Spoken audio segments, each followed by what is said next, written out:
Hi வணக்கம், welcome to my channel Arputha beauty tips. நான் இன்றைக்கி என்ன பண்ண போகிறேன்னா, ஒரு பவுடர் தான் பண்ண போகிறாங்க. இருமலுக்கு பெஸ்ட்டான ஒரு பவுடர் தான் பண்ண போகிறாங்க. வாங்க பார்க்கலாம். இப்போ இந்த பவுடருக்கு தேவையான பொருட்கள் ஆடத்தோட இலை, கற்பூரவள்ளி, குருமிளகா, வேப்பிலை, பனங்கல்கண்டு, துளசி இலை, ஜீரகம், அரிசி. ஃபஸ்ட்டு அரிசி வறுக்கணும். இது எதுக்குன்னா, இருமல் எங்கள் பாப்பாவுக்கு ரொம்ப இருமலாக இருந்தது. அப்புறம் நாங்கள் நிறைய ஹாஸ்பிட்டல்லையும் கொண்டுட்டு போனாங்க. அப்புறம் அவங்க 6 மாதம் மாத்திரை சாப்பிடணும், அப்போ தான் இது கம்மியாகும் என்னெல்லாம் சொன்னாங்க. அதுக்கப்புறம் நான் இதை டெஸ்ட் பண்ணி இதை பவுட்ரு பண்ணி எங்கள் பாப்பாவுக்கு கொடுத்ததுக்கப்புறம் தான் அவருக்கு இருமலே இல்லைங்க. நல்லா இருக்குங்க. இது சூப்பரான ஒரு பவுடர் தான். நல்ல வாசமாக, நல்ல இனிப்பு, நல்ல கசப்பு எல்லாமே இதில் சேர்ந்துருக்காங்க. நீங்கள் ட்ரை பண்ணி பாருங்கள், கண்டிப்பாக நல்லாயிருக்கும். இது ஒரு அரை கப் அரிசி இந்த அளவுக்கு போட்டுறாங்க.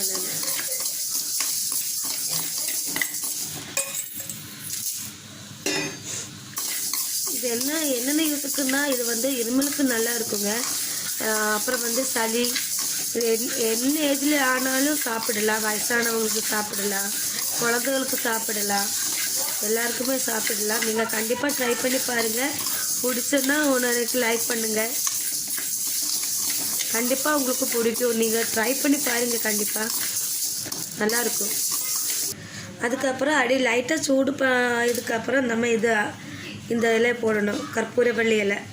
இப்போ நான் நிறைய பண்ணுறாங்க, அதனால் ஒரு 7 இலை போடுறாங்க. நீங்கள் கொஞ்சம் பண்ண மாதிரி இருந்தால் 4 இலை 5 இலை 4 இலை போதும்.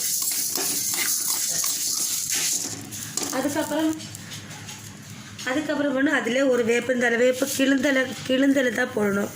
அந்த வேப்பிலை போடணும். அதிகம் போட்டால் ரொம்ப கசருக்கும், லைட்டாக தான் போடணும். அதுக்கப்புறம் ஆடத்தோட இலை போடணும். இது கொஞ்சம் சின்ன ஆடத்தோட இலை. இது கேரளாவில் கிடைச்சது, நல்லா இருக்கும். இது சின்ன இலை போட்டால் நல்லா இருக்கும். 2 தரம் ஆடத்தோட இலை இருக்காங்க. ஒன்று பெரிய இலை இருக்கு, ஒன்று சின்ன இலை இருக்கு. எனக்கு கிடைச்சது சின்ன இலை தான் கிடைச்சது. அதுதான் நல்லா மருத்துவ குணம் உள்ள இலை தான். அது பெருசோட சின்னது கொஞ்சம் நல்லா இருக்கும். ஆனால் நாங்கள் கோயம்புத்தூர் இருக்கேன், அங்கே ஒன்றும் சின்ன இலை அதிகம் கிடைக்காது. இப்போ நான் கேரளாவில் இருக்கனால அது கிடைச்சது எனக்கு. அதுக்கப்புறம் துளசி இலை போடணும். அதுவும் நல்லா ஃப்ரை பண்ணணும். இது கூடவே ஃப்ரை பண்ணணும். அதுக்கப்புறம் குருமிளகு கொஞ்சம் நம்ம இருமலுக்கு நல்லா இருக்கும். மருத்துவ குணம் நிறைய இருக்குது குருமிளகுல. குருமிளகா போடணும். ஒரு ஸ்பூன் அளவுக்கு போட்டால் போதுங்க குருமிளகா. அதுக்கப்புறம் பப்பாளி இலை ஒரு அதுவும் கிழுந்தலை பார்த்து 2 இலை சொரிச்சு போடணும். கிழுந்தலை போடணும். இப்போ இவ்வளோ வாசமாக இருக்கு, சூப்பராக இருக்குங்க. அந்த குருமிளகோட அந்த கற்பூரவள்ளி, துளசி இலை எல்லாம் போட்டதால நல்ல வாசம் நல்லா இருக்குது. லோயில் தான் வைக்கணுங்க, கொஞ்சம் கம்மியாக தான் வைக்கணும். லோ ஃப்ளேமில் தான் வைக்கணும். எல்லாம் நல்லா வணக்கணும். வெத்திலை இருந்தால் வெத்திலையும் போடலாம், நல்லாயிருக்கும். அதுக்கப்புறம் ஜீரகம், அவ்வளோதாங்க. இதெல்லாம் ஓரளவுக்கு நல்ல ஒரு ப்ரௌனிஷ், அரிசி கொஞ்சம் ப்ரௌன் ஆகுன வரைக்கும் நல்லா இதிலே போட்டு வணக்கணும். எண்ணெய் எதுவும் ஊற்றக்கூடாது, ட்ரையாக தான் போட்டு வணக்கணும். நீங்கள் ட்ரை பண்ணி பாருங்கள், கண்டிப்பாக நல்லா இருக்குங்க. நாங்கள் எல்லாமே இதுதான் சாப்பிட்றாங்க.